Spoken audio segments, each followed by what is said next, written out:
Hey guys, welcome back to the Chris the Freelancer podcast. I'm here with Nick Nerov in his sweet pad in Medellin, Colombia. How you doing? Good, welcome. Thank you. Thank you for coming by. Yeah, it's good to come back here during the day and see the view. We had to turn the camera, for those of you who were watching the video, we had to turn the camera because the backlight was too strong. But just in front of us here is a lovely view of Medellin. How many stories up are we? This is the 13th floor, but it's also we're a bit like where the valley starts to peak. Okay. So maybe at the end we can turn it around. You can show what we've been looking at. Yeah. And so this pad you have here, it's when I came in on Friday for the party, I was like, whoa.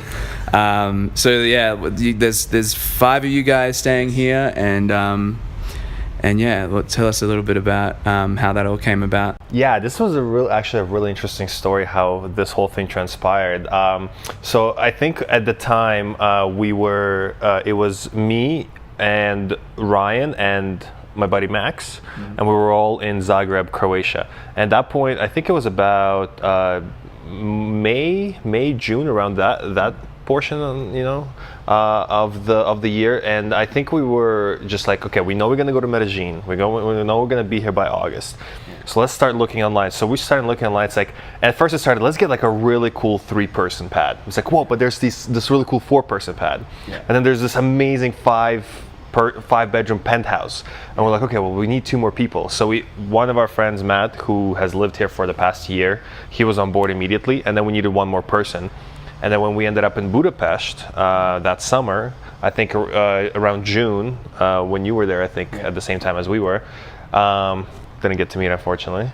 But we found another guy in the co-working space, Austin, and that kind of like made the 5 people. And then this place actually started off, we found out on Airbnb, started off with like $6.5 grand per month. Yeah. Just the place alone, and obviously we weren't gonna have that. That wasn't cool. So Ryan actually took head of negotiations, and he ended up negotiating it down to almost half price, to like $3,500 a month, which ended up being about $700 a person per month. So it's 5-bedroom, 6-bathroom, 2 living rooms, outfitted kitchen, big wooden table to work on, and right in like the center-ish of El Poblado, which, if you're not familiar with Medellin, there's 2 major, kind of like tourist, or as they say, call them gringo areas, which are considered a lot more safer, a lot more amenities for tourists and digital nomads. And El Poblado being number 1, being considered one of the most expensive areas, but by Colombian standards, which does not compare to Canadian or American standards. I think Envigado or Laures, one of those 2, is the second kind of like higher end neighborhood. Yeah. Okay. So did you negotiate the whole thing through Airbnb, or try to take it off platform, or? Yeah, so usually when me and the guys, when we travel, we usually end up in different parts, and kind of like the way that we try to approach finding lodgings is, for example, in Chiang Mai, I googled like real estate or renter, like apartment, like I try to find a person who can just handle the whole renting process for me and find me good apartments. Yeah. But in Eastern Europe, cities like Zagreb or Budapest, it was difficult to do that. I don't know why, but for some reason, like, they just don't have the online setup for it. So we end up going on Airbnbs, and we try to stay in the city for 2 to 3 months at a time, and we just say, hey, what's the best price you can give us? Then they'll be like, okay, we can do it for this price. Let's say it was like, how long are you staying for? 3 months. We can do this price. Okay, if you give me this price, I will book it right now, kind of thing. With like negotiating with like a month-to-month cancellation, like a down payment. Yeah. Or you can just like say, hey, let's take this off platform and just email me here. Which in this case, like I was saying, we got lucky because we found the apartment on the real estate's website, which was Casa Cole, which it's a big, very well known kind of like real estate renting platform. It's their own company, casacole.com or .co or something like that. And they specialize in like luxury apartments, penthouses, and houses and stuff like that. And I assume the whole place was furnished when you. Oh yeah, absolutely. came in, yeah. There's no way that we're gonna buy a wolf skin for the couch, you know. Yeah. But yeah, that's a good tip with negotiating your Airbnbs. We've Denise and I have started doing that. Actually, we did it for Vegas. Yeah. Just saw if we could. Actually, we tried it for Belgrade as well, but It's didn't tough. work. It's tough for Eastern Europe, and that's why I like after about a year of covering a bunch of countries, I think Southeast Asia comes in number one for me, and South America is a very close second, for very different reasons actually, but just like cumulatively, that's the two places I like. And if you want to know more about negotiations, I think the one book that I would highly recommend is Never Split the Difference. It's by an head FBI negotiator for terrorism and like what do they call it, and hostage release situations, so like very high tension, and he just breaks down his negotiation techniques. I found it to be really helpful. But in a nutshell, I would say if you're ever negotiating for anything, it's like, hey, here's my terms, like I'm planning to do it for like X amount a month, well, and this could be used for anything. What's the best price you can give me? They'll give you the best price. You can either be like, can you do it better? Just kind of like, come on, like, can we do it better? Because relist of why you're getting, like what benefits they're getting. Like, I'm staying for 3 months, I'm clean, I'm an entrepreneur. Then they drive down, and then you say, if I paid cash today, can you do this price? So it's like, what's the lowest? Can you get it lower? And then if I paid you today in cash, can I get this price? That's why I got my scooter for like, I think like $250, $300, almost brand new. Okay. In Chiang Mai. Remember that white one I had that looks like a Vespa? No, I don't remember. Sorry. I saw a lot of bikes in Chiang Mai. But yeah, where have you? Let's list all the places you've been. Because how long you been nomading for? So about a year and a month now. So Chiang Mai was a big chunk of that. Chiang Mai, Thailand was 6 months. Australia for a month. Zagreb for 2 months. Budapest for 1 month. Serbia just maybe I would say just a week or two. That was just like a pass through, and then almost a month on the coast of Croatia, where Split and Hvar are the islands, and then flew directly here to Medellin. Nice. And how long you been in Medellin for now? Since August, so about 3 months now. Okay. Almost. Okay. So throughout that time, were you kind of scoping out new destinations that you'd want to settle in, or were you more like you just wanted to travel to those places and check them out? I would actually say neither, because I think one of the biggest reasons why I started Amazon and I started making money online and like kind of getting out there, I think is because all my friends were going to Chiang Mai, and I just didn't want to be the only guy in Toronto, like getting left behind and stuff. So I didn't know that. Yeah, so it was kind of like by accident, more like I don't want to be left behind by my friends rather than having some sort of crazy ambition. And we basically decided, like in Chiang Mai, it's usually Ryan, Max, and I that like the three of us were like the core group that traveled together almost everywhere we go. So we would sit down and we would just pitch different cities, just like, okay, for next week's mastermind, just bring a city, say why we should go there, and then everybody does a presentation and we kind of go there. Zagreb, I've read really good things about it. I was sorry to say I was disappointed. Budapest, barely heard anything about it. Loved the city. That's my probably favorite city in Eastern Europe, Budapest. Yeah. So much to do there. And I mean, like, I kind of figured that while we're in our 20s and whatnot, like, why not combine the whole thing of like learning to be self-sufficient and working online and making, even if you're making like $500, $1,000 a month, like still like kudos, man, because you're self-sufficient now, like you're taking care of yourself. Yeah. And you're like going to all these other places. It was just more of a curiosity to see it. But I think that, I'm closely coming up to my number one destination. That's been my number one destination since since I was 12 years old. Which is? Tokyo, Japan. Whoa. Which is a big one for everyone. Have you been there yet? Or? Never. Oh, okay. Never been there. But I'm going there, so like it's going to be very interesting because I decided that I'm going to go to Tokyo, Japan. At first I was going to delay it because I'm like, this is like my Valhalla. This is like the place that I'm going to probably, once I'm there, I'm never going to leave just because it's so fucking weird and I'm weird that way. Yeah. So I can definitely see myself loving the culture and loving the place from all my research that I've done. But I figured, why delay when you can, kind of have it now. And I'm staying in Southeast Asia for the next year at least. Like that's going to be my home for the next probably decade. I don't know. That's like the place I feel most at home in. And you might not be familiar, but in Tokyo, Japan, there's this festival. I think translated from Japanese, it's like the festival of the steel penis, but people just call it the Penis Festival.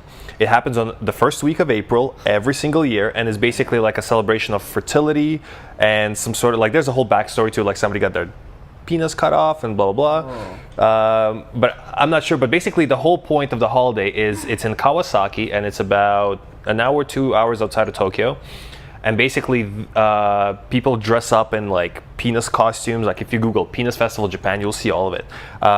Like all kinds of penis-shaped foods and penis-style foods, like lollipop shaped like penis, and like I think even bottles of alcohol shaped like penis, and you drink out of them. And people dress up as penises.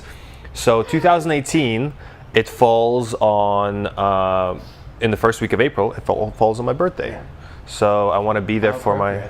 Yeah, exactly. Yeah. For my 27th birthday, I'm going to be in Tokyo, Japan for a penis festival. You can explore your love of penis in Tokyo. A guy can only dream, right? Yeah. All right, so that's like kind of your dream travel destination, Tokyo. I think it's my dream everything, just a destination. Oh, okay, cool. But you've been... Why so long before you head to Tokyo? I guess it's more expensive and not really a common nomad destination. Yeah, I've never really been one for the whole nomad community. I feel like my friends and I we're not like cooler than everyone, but like I was just like for example Ryan and Max, they're a bit bigger into it. For me, I'm just kind of like, well, I have my own thing going on, and just work the Amazon angle and then kind of learn new skills and see what happens. I was never one to just like, man, I can't wait to meet like all these new people. It was never an exciting thought for me, right? But is that because you're more an introverted person, do you think? I don't think I am. No? I really don't think I am. Because you seem quite social, outgoing. Yeah, if I'm put in the crowd, like definitely, but I don't seek those things out. If I meet someone interesting, I'll definitely be like, hey man, let's go out for coffee, let's like hang out, you seem cool and you're doing cool shit, like I like that, let's do something. But I don't necessarily seek those people out. But I think Tokyo, Japan has its own appeal. I mean, I was a big fan of manga and like animated series when I was a kid, and I think Japanese girls are super cute. I really like the Japanese culture of like hard work and very respectable, very clean. So there's a lot of factors. I think expense is definitely a big one that's been holding me back. But I love the language. Yeah, I love from what I've seen the people. I want to go experience it firsthand. Are you studying the language at the moment? Or? I'm busy with Spanish right now. Yeah. Medellin, What are you using for Spanish? Learning Spanish? So a friend of ours here, Connor Grooms, he started a service called Baselang. And basically you pay $130 a month and you get unlimited tutors in Spanish via Skype. And I think bang for your buck, that's as good as it gets, man. Yeah. And they have a whole curriculum that you go through, and it's super helpful. And I knew like zero Spanish before I got here. 3 months, I can hold like a very small conversation. But that's because I've been also very lazy about it. Like I think within a month or 2 months, you can achieve very rugged fluency. Wow. Yeah. And how many hours or how much time a week do you spend like personally on that? Because it's unlimited. You could theoretically spend 8 hours a day or something. Yes, you could spend 12 hours a day if you wanted to. Wow. It doesn't matter. Yeah. It's tough though. Like you're learning a new language. It's like new knowledge, so your brain RAM really gets reduced, right?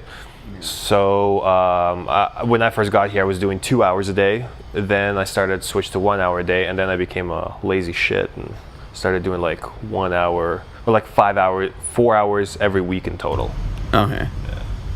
Yeah, it's all about getting in a routine, I find. Like I'm using Pimsleur at the moment, and I was doing it every day on my walk to the co-working space. Mm-hmm. But as soon as I was out of that routine on the cruise and now here, I've only done like 2 lessons. And rather than like beating myself up about it, I'm like, well, I'm going to Playa del Carmen tomorrow and going to be there for a month. I've already picked out my co-working space. I'm going to pick out a gym and just get into a proper routine. Whereas here it's just been kind of co-working space here, cafe here, meet up here, all this stuff. It's been. I was saying in the last interview that I've been hanging out with people pretty much every day, either from Nomad Cruise, people I know from Chiang Mai, you guys, other people, just bumping into the people that I met here on Friday night. It's a small world in this like area around Parque Yuras, Poblado area. Yeah. Out of the places you've been so far, Medellin and Chiang Mai, you've spent the most time. Would you say that your most favorite? Yeah, that's an interesting question. I think the way that I started approaching it was first, I like, for example, I don't think there's going to be a lot of cultural difference, between, let's say, Brazil, Argentina, Medellin, or like Colombia, right? Yeah. There will be cultural differences, just not a lot. For example, or like Canada, America, like some culture, not a lot. Yeah. Vietnam, Thailand, Cambodia. Like some, not a lot. So right now I think I'm trying to peg the general cluster of countries in terms of societal norms and culture and how they behave and what kind of expectations. So for example, I'll give you like one of the things that I really like about Asia that I'm not a big fan of here is the whole concept of machismo, which is like macho man, like guys are very like, they have something to prove, like arguments can easily break out and, over like small little things, especially like, with that said, I have not, like in my 3 months here going out or just like being about my day, not one incident has happened. I came like all smiles, all politeness. Everyone's super cool. But I'm just saying like, guys have more of like a chip on their shoulder right here. Whereas for example, in Asia, it's a lot more meek, submissive, understanding, like friendly, welcoming society. I like that a lot. For example, on the flip side, let's say women, right? Like I'm sure a lot of guys are interested in that. Women here in Colombia, or I would probably extend it to all of South America, but in Colombia, like I think is my favorite type because they're very they're very open, they're very friendly. They're completely cool with you coming out and talking to them. Like you're not, if you're in Canada or the United States, or if you're from there, and sometimes I'm sure like that has happened. It has happened to me multiple times where you come up to a girl and you just want to like, hey, I find you cute, like let's hang out. And she's like, no, fuck off. Like just like that just doesn't happen here. Everyone's just like, oh hey, and then you learn a little bit of Spanish and it's like, hey, let's bachata, like dancing here, salsa bachata, completely fine.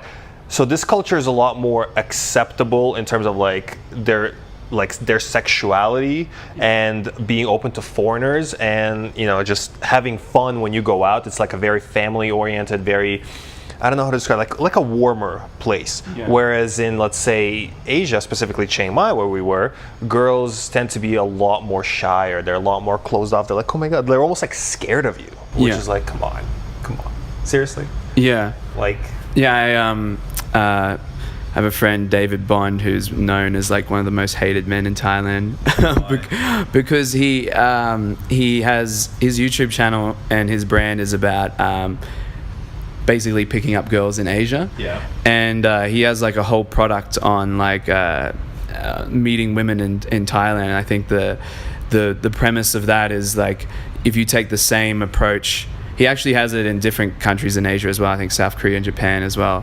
But if you take the same approach as you use in like Canada or America, where it's very much you have to come in high energy and break through resistance and all this stuff, you're gonna like scare the girls off, like you said. So it's like a different approach where you have to kind of be a lot more softer and I guess slower with it because they're not like they're probably not used to being hit on as much as girls in the Western world. That's probably why they build up defenses and be like, no, fuck off, is because they probably get hit on too much. Yeah, absolutely. And I think I saw a lot of that in Toronto. There was this, I don't know if you're familiar, but there was this whole kind of movement of, first of all, like the whole pickup artistry, right? I'm going to give you guys a little bit of a background in case you don't know. The whole pickup artist, I think it was first kind of glorified and put mainstream. And as you guys may know, so like this is one step back. As you guys may know, Neil Strauss, who's a writer who put out the book called Game, and in it his name is Styles. But the book was based on mystery, which is Eric von Markovic, who's this like 27-year-old like nerdy dude from Toronto. So that's kind of like almost like the birthplace of like mainstream pickup artistry. Okay. And then he turned himself into mystery. His whole story was he went out he was just a nerd, and he was just like, man, I can't get girls, this sucks. And he went out to clubs for like 2-3 years, up until I think he was like 29, 30, where he basically just observed. He just sat and observed and took notes like a fucking nerd. What? And he just watched what worked, what didn't work. Then he started trying himself. At first it didn't work, then like something worked, then something worked. And then he started like doing the whole peacocking thing, wearing ridiculous outfits and just like getting, you know, validation through being extremely confident and just like, yeah, you want to touch it? No, you can't. Like, he was kind of like the granddaddy of it all. And then other guys like David D'Angelo and like Papa, who is Tyler's or Owen Cook's from Real Social Dynamics, his partner. Yeah. Those guys started coming out. Then Mystery, or Eric, he launched Project Hollywood, where what's his name, Tyler, from our Real Social Dynamics, like he was like in a tent in the back, you know, in the back of the house, like eating sandwiches, and like Matador and Eric met at that point, and then they started the whole pickup artist, you know, TV series that ran for 2 seasons. But so Toronto is kind of like known to be this, you know, almost like the hub of like pickup artistry. But the thing is, it's not art there. I think it's more of just like 80% really misguided guys trying to use like canned openers, like, hey, what time is it? Like, hey, can I get your opinion real quick? Yeah. Like saying stupid shit instead of coming up to a girl and just being like, hey, like, you're kind of cute. You know, my name's Nick. What's your name? You know, like just being like a real person instead of like, oh, like, you know. And then the whole Rouge V debacle. I don't know if you've heard about that one. No. Rouge V is like another very like red pill, like manosphere writer, blogger. Okay. And he's got a forum, like Rouge V forum of his own. Yeah. And basically he came to give some speeches in Toronto and Montreal. And there was this whole basically like pushback from, I guess, the left and like the liberals, who were just like, no, like this guy, like he promotes rape, he's a piece of shit. Yeah. And like all this falsification, like got people super riled up. He went through with it, and it's actually really interesting. There's a YouTube channel, if you Google Rouge V interview, he actually got all these reporters, and he's like, I'm going to give you a secret location, meet me there, you guys can ask me any questions. And he basically like prepared a statement. They asked him questions. He like talking to him, like watching that video, you would think he's just a normal guy with a bone to pick against this, like, you know, libertarian, I guess, policies, whatever. But so that's why, you know, Toronto is like the whole cold shoulder thing, just like fuck off, is because girls get approached by like 20, 30 kind of douchey guys who are not real, who don't care about them, who just like, hey, you want to like fuck me or something, you know? Like, man, it's weird out there, you know? And that's what kind of the city has become. That's why it's considered one of the hardest cities to, like, let's say, do pickup in, if you want to use that term. But it's also one of the cities where like romance is dead, you know? Wow. It's hard to find. That's sad. Are you from Toronto, or? I grew up in Toronto since I was 11. Okay.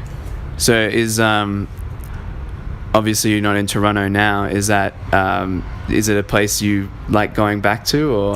So I just went back to Toronto, actually. I came back about a week ago. It's not a place that I like to go back to. I think that I feel this obligation to go because my parents, to see my parents, you know, check in like once a year. I needed to go to do some documents, like some passport renewal, and I got a Chinese visa for myself. Those are like the 2 biggest ones. And then like while I'm there, you know, see some friends. But when I was back there, it also reminded me of a time when I was a slug, when I was lazy, when I didn't do shit, when I went out and just drank with friends and I was part of a fraternity, you know. And it reminded me of those times, and almost like put me back into that mindset where at the end of like the 2-3 week visit, I was just thinking, man, I gotta get the fuck out of here, like right now. I gotta go back to the house, because here I'm surrounded by 4 guys who are grinding nonstop. I think I'm like the least productive member of the house. But then at the same time, you know, like compared to the 4 of them, maybe I'm not as productive. But me alone here, without taking them into account, I still do like quite a bit. Okay. Business. So On that, we haven't even gotten to yourself and what you do. Yeah. You mentioned briefly before you started Amazon. FBA. Amazon FBA. So, but as I understand it, you've been experimenting with entrepreneurship for a long time. You had a cleaning business before Amazon. That's actually how it all, I can't believe you remember that. I think I heard it in another interview, actually. I listened to your interview with Danny. Okay. Yeah. That's cool, man. I remember listening to it on the plane at some point. Yeah. That's awesome. So I think that's kind of how it all started. I think for all the 99.9% of you that don't know me, when I was 22, 23, I was still in university. It was like my 6th or 7th year. I was in a fraternity dorm room with like 30 grand of debt and like maybe $500 in my bank account. It was Christmas. It was the loneliest Christmas I've ever spent. It was 2014. Sucked dick. I didn't suck dick. It sucked dick. Just to specify. First the penis festival, and then now this. I think we're uncovering something about my psyche here. It's a Freudian slip. What can I say? I can only hide for so long, right? But so like I was sitting there drinking by myself. It was really shitty. And then the following 2 months later, February, Ryan and I, who's like my best friend since childhood, who we travel together all the time, we went for sushi. And at that point, he was starting a window clean company with 2 other guys. And he's like, man, you know how to do this, because we did a franchise before when we were younger, basically College Pro window cleaners, where we signed up and they basically taught us how to do it. And then we took 2-3 year break from all that, which basically eliminated the non-compete contract, so we were allowed to compete now. So we were like, okay, well, let's do our own thing, and we won't have to pay College Pro 25% or whatever their fees are for their franchise fees. So we started it. It went really well the first year, and then at the end of that year, we worked quite a bit actually, man. And at the end of that year, we took a trip to Southeast Asia with 4 or 5 of our other friends. It was an insane trip. And then at the Bangkok airport, it was, I believe it was September or August, coming up on mid-August 2015. We're basically well, this is it. This is the departure, because he went to Chiang Mai right away. I went back home to take care of the business for next season. And I still had a year of school. This was my 7th year of school. Wow.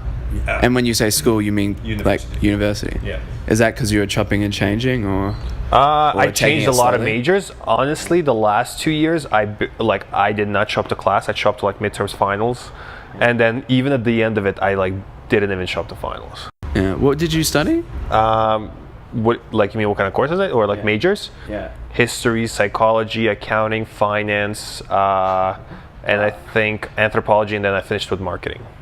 Okay. Yeah, I was everywhere.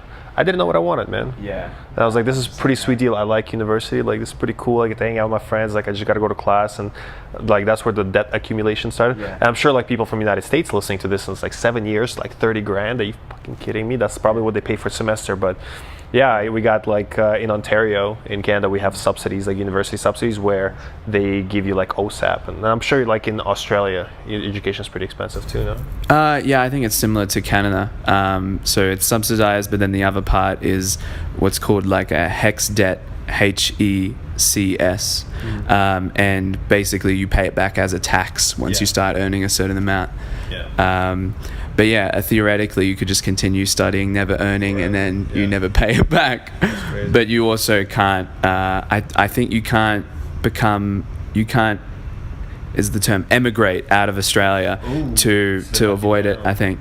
Because a lot of people that are high achievers would get their degree and maybe move to America or something. Yeah. So they got to get that revenue, they got to get that money back somehow. Or you become a digital nomad and you just take 3-hour flight to Philippines from Australia. You guys are so good. No, it's well, it depends on where you are. I think the closest sort of place that you'd want to go to, I guess, is Bali, and from Perth it's 3 hours, but from where I'm from in Brisbane it's 6 hours. Damn.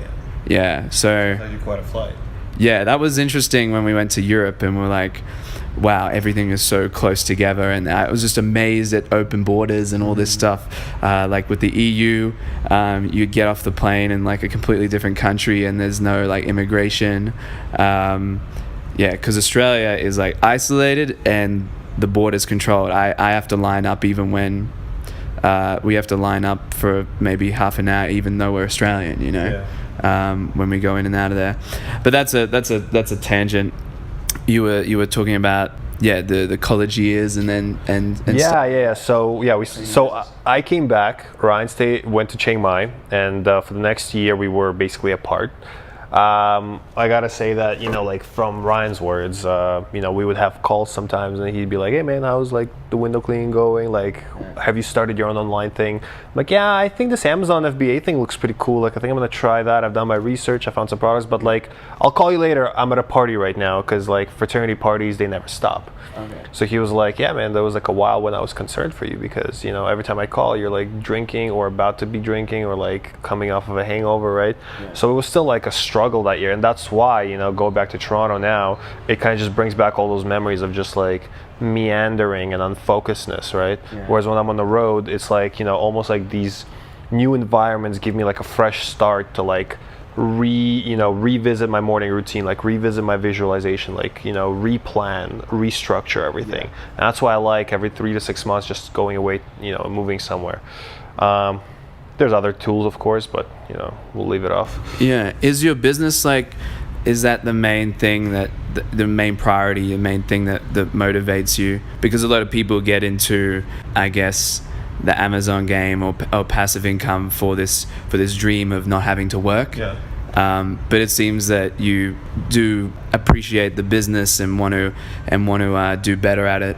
I definitely do, but I wouldn't say that the business is the main driver. I think that, you know, there's like another threshold that you got to cross, which I wasn't ready to cross when I first got it, is like, you know, you start making your, you know, X amount per month, right? Yeah. Profit. And then you allow yourself to just like, well, I'm making this money regardless. Why don't I move to a country like Thailand, you know, where I pay, or like Colombia, where I will pay way less for cost of living, and I'll enjoy myself a lot more, and I can still run this business and meet like-minded people. Yeah. And once I reached that point and I ended up coming to Chiang Mai first, there was like maybe a month or two period where I was really depressed. I really didn't know what's next. Amazon, it literally, like, once you set it up and you find a good product and it's working for you, and all you got to make sure is just you stay in stock. So you just make orders and keep reinvesting your money into like either the growth of the same product or like diversifying into other products. That's all you got to worry about. So that takes maybe once it's like rolling, once the ball's rolling, and you just need to basically reorder on time. After that, it's like, man, your day's free. I did in Chiang Mai, I could have, like, I think there was like 3 weeks period where I just didn't touch Amazon at all. I was still making money, everything was working. 3 weeks completely free to do whatever the fuck I wanted. And you kind of like start wondering, like, what's it all for, you know? Like, you start questioning your purpose. And I would say that over the past year, it kind of all came full circle, where I found that I was going to these places almost like aimlessly, just kind of like, oh, I heard that's a good place, or my friends are going there. I mean, like, so like what got me out to Chiang Mai in the first place, which is like following my friends, because they were doing, you know, cool things and traveling and working online, and I wanted to do the same. And that it was like a blessing and a curse, because it put me on the road and it put me on this path, but it didn't give me a sufficient enough you know, internal drive to keep doing something, which I had to figure out on my own while I was on the road. Okay. Which at this point, I can tell you that I really, like, man, out of everyone in the house, out of all the 5 people, I'm the only one that does e-commerce. Okay. And I just love e-commerce game. And it could be because of my roots, because my father was a businessman back in Belarus, and it's all like physical goods dealing, right? And I tried the service industry, and I just really, really love the physical goods stuff, like that hustle of just like manufacturing new things and like tinkering with objects and like improving something, and then, you know, the whole process of like finding a third-party fulfillment center and lining it up online and doing online market. Like, I just love that whole aspect of things, right? Like, just physical goods, something that I made myself. So right now for me, the goal is to move to China, to Shenzhen or Guangzhou. I mean, go straight to the source, right? And kind of put in my almost like an internship of like 2 to 3 years of just staying there, despite of how difficult it is, learning the ropes, learning how to speak to manufacturers, learning a bit of Mandarin, like meeting the other e-commerce people that are there, and just kind of building my own, community. And luckily enough for me, Japan is just a stone's throw away. So I get to kind of have both. I get to like visit Japan very frequently and live in China for business. Nice. So as you said with the Amazon, it's once you set up that product, Amazon kind of takes care of everything apart from you just continue to make sure it's in stock. How have you tried to scale the business? Or I remember when we were talking in Chiang Mai, you were thinking of you were trying to sell it like on your own site. Mm-hmm. Are you still doing that, or are you expanding in terms of products and market? Or so I'm not pushing my website right now necessarily, because I think I want to keep the Amazon growth on Amazon, with keeping in mind that eventually I'm gonna have an exit of selling my Amazon business. Okay.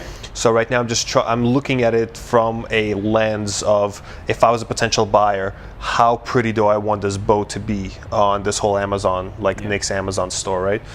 So right now, this year in 2017, I've expanded in terms of variations. So one product now has 9 variations, which I'm cutting it down to 6, because 3 of them, like colors and sizes and stuff like that, 3 of them were not that well performing, so I'm gonna cut those out. And I expanded marketplaces. So right now I'm in US, Canada, and all of the European markets. 2018 I'll be expanding into Japan and Australia. Australia is just launching their Amazon, and while I'm in China, I'm hoping to take advantage of visiting the factories and visiting Canton fairs and finding new ideas for cool new products, and just really taking this whole testing, reiteration, and launching of new products very seriously. I have one really solid product in all these variations that's really working for me right now. Yeah. I want to expand that. I want to not just focus on this one, or just necessarily even the brand. I want to expand. I want to just try a bunch of different niches, just following the money basically at this point. Yeah. Well, it seems like you're really committed to the point where you're gonna live in China. Plan to live in China for multiple years. And have you ever been in China before? I've been to Guangzhou for 10 days. Okay. It's not pleasant. Yeah. It's not a pleasant experience. I mean, big nomad mindset is to travel to places where you have the best conditions, Yes. But China is, I wouldn't say, is a lifestyle spot, Yeah. No. So, yeah, you're really putting the business above lifestyle, I guess. Well, I mean, it depends of what you're into. So, for example, this is a conversation I literally had yesterday with Ryan, where I was saying, you have an agency, you have a copywriting agency, right? Okay. For you, the most ideal spot is where people like-minded like you, who are steps ahead of you, who either have some sort of digital products or some sort of digital agency that is bigger than yours. And so for you, pardon me, the ideal place to be is surrounded by those people, and it just so happens that these kind of people are in cities like Medellin or Vietnam. I wouldn't say necessarily Chiang Mai, because Chiang Mai tends to be more, in my mind, more of a starter city. Yeah. But sometimes you have high-end guys rolling through there for the environment and for the people that are there, just to chill out. But you're gonna find cities based on the crowd that you can surround yourself with and you can learn from, and you can kind of enjoy the growth together. For me, it's a bit different. On one side, finding Amazon people on the road is awesome, but the thing is, a lot of e-commerce dudes and gals tend to congregate in China or around there somewhere, because it's straight at the source. Plus, the nature of my business almost constitutes that I have to kind of be there at least for an X amount of period or an X amount of time, because it'll just fast forward the growth so much. Yeah. So for me, location is more important of what it gives me than the crowd around me. Okay. You know what I mean?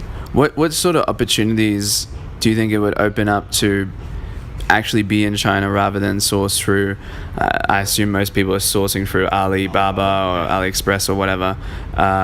Do is it a case of finding access to kind of suppliers and deals that don't necessarily exist on those platforms, or just having a closer contact with them so you can be able to observe the product and manufacturing process and determine whether it's a good product or So number one thing I would say, we'll start with the easiest part. Alibaba, I think I just recently saw the statistic for this, but I think Alibaba hosts about 10 to 20% of all factories.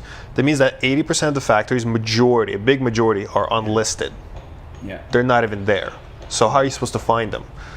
You could use a sourcing agent for sure, but that's just money out of your pocket before you've even started selling. Maybe you pre-sell. Maybe you went that route, like the Tim Ferriss route. But I think the biggest one is I just want to understand. And unless I'm there personally on the ground, like the best way to understand the culture is to be a part of it. And from the books that I've read, I think one book that I can point out, if you're in an e-commerce game or you're trying to get into e-commerce game or manufacturing game, I think you should listen to an audiobook called Poorly Made in China. It's basically about early 2000s onward. This guy was, or actually like mid to late 90s onward, this guy was a sourcing agent for 17 years there. And he basically recounts like 2 or 3 or 4 stories of his clients that he did sourcing work for. He just explains like how the Chinese think about doing business. Like for them, a handshake and a drink is worth a lot more than like you paying more money to them. Like one of the biggest takeaways from the book is in the West, and I'm sure in Australia as well, we're used to doing business first, relationship and friendship after. In China, it's vice versa. You cannot have business unless your friends and relationship thing is established. So you have to establish that first. And then there's also like all these like little minute nuances where they will always kind of raise the price on you. And I've noticed that with me as well. They'll always like push for a little bit. And even when you push back on the price, they'll push back on the quality or something like that, right? So, you kind of have to be aware of these factors. And I think if you're there on the ground, especially like at the start, like I've been doing this for I've had my Amazon store for maybe like a month or a year and a half. And I still consider myself extremely new. Like I don't know a lot of things. I maybe know 5% of like e-commerce in general, like 4% maybe. So I think it's kind of like, if you're there on the ground, you're the source, like that's just gonna set you up so much more for success and connect you with the right kind of people, rather than doing this whole thing online. It's also like another way of looking at it is like the harder it is, the more you should try and do it, because the harder it is, the less people will do it. So like it's fairly easy to go on Alibaba, find a supplier, get some samples. It's fairly hard to move to China and put up with all the shitty conditions and people who are zombies, and going to factories and like learning how to barter and learning how to sign contracts and all this like, uncomfortable bullshit. But at the end of it, you're going to be better off, because let's say when, China manufacturing, let's say in like 20, 30 years, starts moving slowly to India, you're already set for that, If you need to make a product, it's kind of like, I look at it more of like a skill acquisition and becoming a person of value. Like I am not as valuable if I go on Alibaba and like the first way I did my product was I went on Alibaba, I found product on Amazon, got the samples, sent them over, I started selling, bada bing, bada boom. Versus me spending, let's say 3-4 years in China, understanding the whole sourcing game, understanding the e-commerce game, the online marketing game, being a one-man army. I think that makes a person a lot more valuable to the world and to themselves, rather than taking the easy way out. Is it the Alibaba way? Is that for somebody starting out? Is that what you'd recommend people to, if they wanted to get into Amazon? Of course. That's the route. I mean, you can also don't be stuck on Alibaba, because Alibaba only covers China. I wouldn't necessarily go as far as India, but like look at United States. Look at United States, Canada, maybe Mexico, maybe South America manufacturing. Those are very overlooked things. I mean, just look at what everyone else is doing. And I can tell you, everyone is looking for small products with very few moving pieces that are manufactured in China, right, through Alibaba. Why not try doing an oversized product manufactured in the States you know? Yeah. Sold on Amazon and your own e-commerce store. Like that's like the complete opposite of what everyone's doing. Yeah. But if everyone's doing this thing, there's got to be an unfulfilled demand somewhere else, right? Yeah, I didn't think about that. I guess, everyone doing the same thing is going to increase competition, and the overall value is going to drop. Well, the thing is, I'm never really worried about that either, because and this is like, man, me saying this is absolutely not looking down on anyone, because I'm speaking only from personal experience. From what I've noticed, especially looking at myself, I think everyone's scared and everyone's lazy. Yeah. And especially me, like fear and laziness are like the two most universal, human emotions or experiences ever. So, I'm pretty certain that like 70% of people, maybe 60%, this is just like a general number, but like let's say half of people that will try to do the whole Amazon route, about half of them will stop at product research. Like every step, I think about half drop off. Yeah. So product research, about half won't find the product. Out of that 50%, half will drop off looking for manufacturer because they won't find one, or they'll find one and they'll get the sample and it's shit and they don't want to restart the thing. They get caught up with life, they put it on the back burner. Half of those people that will actually like put in the order, find the manufacturer, find the thing and get it in, and the product won't work or it'll sell really slowly, for example like 1 or 2 units a day, half of the people will drop off there. So it's like this, continuous, like you have 100% starting and maybe like 10% that'll go through the whole thing and keep going with it, through it. What keeps you motivated during that whole process? Because you obviously didn't drop out of that. I think a combination of, I hate using the term lucky, but I guess I got lucky. I got really lucky because I found the right product in the right niche. I found the right supplier. With an amazing product, just exactly how I wanted it. There was a few tweaks that I had to put on it, but it was just how I wanted it. Amazon crowd was super receptive to it as soon as I launched. My first day was like 3 sales. Second day was 5 sales. A week later, I was doing 20 items per day. I raised my price. It dropped off to 10, came back up to 20, 25. Q4 hit, I started doing 50, 60, 70 per day. Yeah, so I just got the right product at the right time, in the right place, right manufacturer, like everything just kind of lined up. I did not have a lot of struggle, which is actually, I think, is going to be in the future a disadvantage to me, because I'm going to be on my 2nd, 3rd, 4th, 5th product. Actually, like I have my 2nd already, so like 3rd, 4th, 5th products. It's absolutely inevitable that I'm going to run into some real difficulties. And I just won't be prepared for them. But I guess it's better to run into difficulties on your 3rd, 4th, 5th product, having 1 or 2 good hits, than it is to run it on your first and then give up. So I always say, in my YouTube videos, on my channel, I always say, the purpose of the first product on Amazon or e-commerce in general is to just find a winner. Like it doesn't matter what it is, what niche it is, like as long as the numbers are right and you don't lose money. So you go through the process and you don't lose money, that's a successful first product. Yeah. That's what you're trying to do, because you're trying to acclimate to this thing that you're trying to do, because it's complete pattern interrupt. This is completely something that you, or most likely everyone in your friend and family circle, has never done before. Yeah. So you're just literally venturing outside of your tribe, so to speak, and you're creating something new. It's very difficult. Like, man, I would never underestimate, somebody says like I have a blog and I'm pulling in $500 a month, whatever, like I would never look down on that, like ever, man, because it's so difficult just mentally taking that step. Yeah. So what, any final tip for, what do you think people who want to get into Amazon, was the one thing that they need to have or to know? I would say that the thing that worked for me was I started off with what we knew. So like revisiting the timeline again, from 19 to like 21, I did the franchise, the College Pro franchise, where they taught us how to do the window cleaning. Then I kind of stopped doing that. I worked some, side jobs, whatever. And then we started our own window cleaning company, which was successful first year. And my plan was 2nd year to still run it, and then in 2nd year in 2016, launch the Amazon store. If for some reason Amazon did not work, I would have stayed with the window cleaning company another year. But because it worked, I sold the window cleaning company, and then I moved to Chiang Mai, and I started growing that. So I think the biggest thing I would say is like, don't risk it all on Amazon. Like, don't be overly optimistic. If anything, be pessimistic. Keep moving forward, but be pessimistic about it. Like force yourself to justify why you're doing it. And I would say start with like smaller orders, like negotiate with manufacturers to do like 100, 200 unit order. My first order was 1,200 units, and that was really dumb.